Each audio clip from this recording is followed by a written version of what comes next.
Page 168, Jessica, and she is the new girl. Act 9, Scene 3. Action. Mr. Terupt's door stood slightly ajar, so I slowly pushed it open and stepped into his room. He wasn't alone, but he didn't have a roommate. He had a visitor, Alexia. I stopped. Danielle and Anna saw her too. We all stopped. Alexia was by Mr. Terupt's bed, her back to us. She didn't know we were there. I could hear her talking to him. Like, I've been trying to be nice, Teach. I've been quiet. I don't know, what else to do. I haven't been mean. You'd be happy about that, Teach. I've been doing it your way, but, I still need your help. I need you to come back. Everyone needs you back. I stood right beside Alexia now, but she remained unaware. She buried her face in Mr. Terupt's bed and sobbed. I looked at my teacher. He rested peacefully in his white bed sheets amid tubes going in and out of his body, and screens with green numbers and lines on them, and beeping noises. I felt him telling me what to do. I reached out and placed my hand on Alexia's back. She lifted her head and looked at me through her tear-filled eyes. I started crying then, too. Alexia stood up and we hugged, a big hug. "I'm so sorry," she said. I felt her squeeze me tight. "Me too," I said. "I've never been to California," she blubbered. "My mom threw my dad out of the house last year. He never got sick." Alexia sobbed into my shoulder. I squeezed her tight now. Through choked tears, I said, "My dad's not around either. He's still in California with his girlfriend." We held the hug, not with lazy arms, but with strong arms. We squeezed all our sorries out in that hug. When we let go, Alexia hugged Danielle and Anna just the same. Tears filled all our eyes now, even my mom's and Terry's. We sat in chairs next to Mr. Terupt's bed. We sat on both sides and said nothing. I placed my book on the stand next to his bed. Anna put her plant by the window, and Danielle tacked her sketch to a wall. We thought our own thoughts and stared at our teacher, who lay motionless with his eyes closed.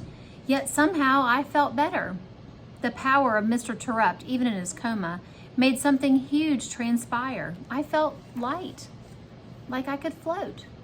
The past had been buried and we were ready to move forward. When it came time to leave, I touched Mr. Terupt's hand and whispered, "Thank you." Then I walked out with my 3 friends.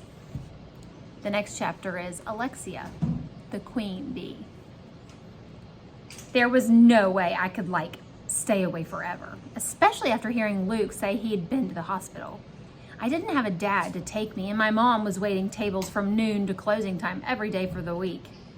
That made it easy for me because there wasn't anyone at home to say, "Where do you think you're going?" or "You aren't going anywhere." But I was still scared.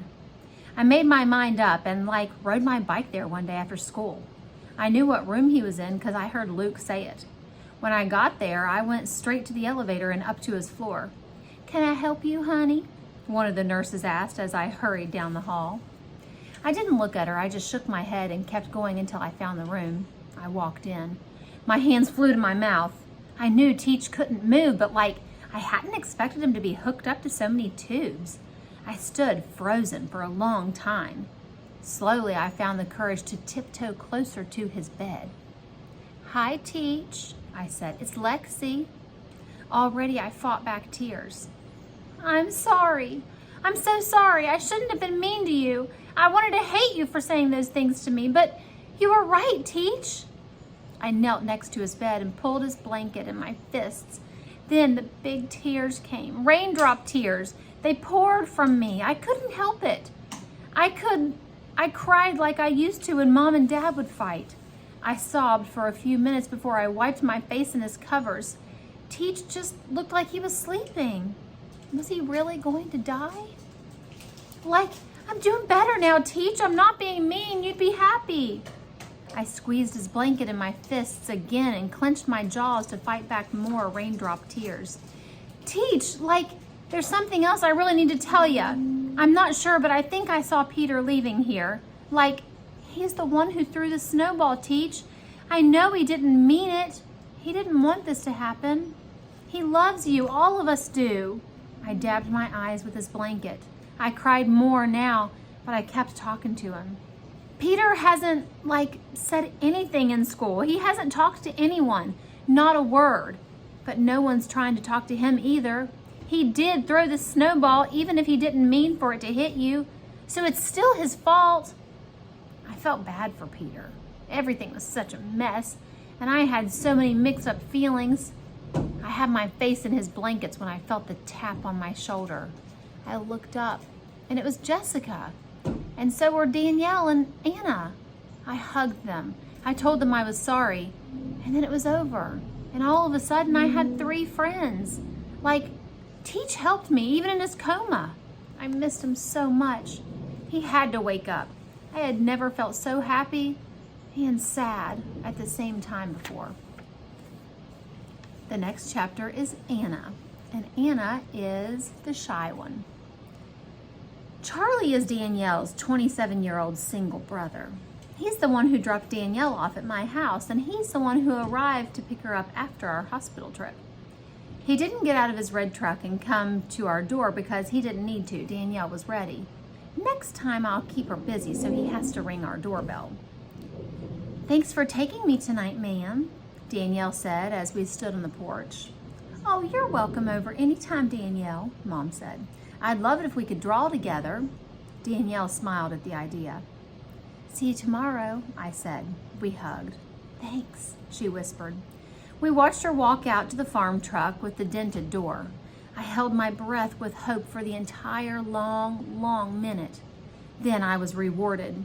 Charlie turned his head and looked back. I saw his smile and friendly wave, a wave that Mom gladly returned. I walked to my bedroom and sat on my bed, suddenly exhausted. Mom sat next to me. Quite an afternoon, huh? She said. Yes, I said. Poor Alexia. No dad for her either. Everybody's got a story, Anna. I lay down and rested my head on my pillow. Mom lay down next to me. Is Mr. Terupt going to be okay? I asked. I don't know, honey, Mom said. I sure hope so. She wrapped her arm around me and I started to cry. Is it my fault? I asked. Mom sat up. Is what your fault? Mr. Terupt lying in that bed. Anna, how could it possibly be your fault? Mom sounded shocked. Because I'm one of the kids who got Peter mad enough to throw that snowball. Anna, you listen to me. She sounded almost mad now. Look at me. Her eyes narrowed on mine. You didn't throw that snowball, nor did you force Peter to throw it. I'm not sure whose fault it is that this happened, or if it even matters, but I do know it's not yours. Do you understand me? I just want him to be okay. I know, honey, me too. I never thought I'd have the courage to ask my mom the next thing that came out of my mouth, but my feelings just poured out after seeing Mr. Terupt like that. Do you ever blame me for what happened to you all those years ago? Blame you? Is it my fault that you were ostracized? Anna, honey, please tell me you're not being serious. I didn't say anything. My goodness. Mom placed her hands on my cheeks and spoke softly. Anna, I consider myself lucky to have you. I would endure all that pain again in an instant so that I could have you. I've never blamed you, nor will I. You're everything to me. A tear fell from Mom's face and landed on mine. I've always been afraid that you'd end up hating me for bringing you into this situation, Mom said. You're the best mom ever, I said. I love you. I love you too. Mom bent forward and we hugged. Then she kissed me on the cheek and lay back down next to me. I wanted to ask her about Charlie, but I was wiped out, so I closed my eyes.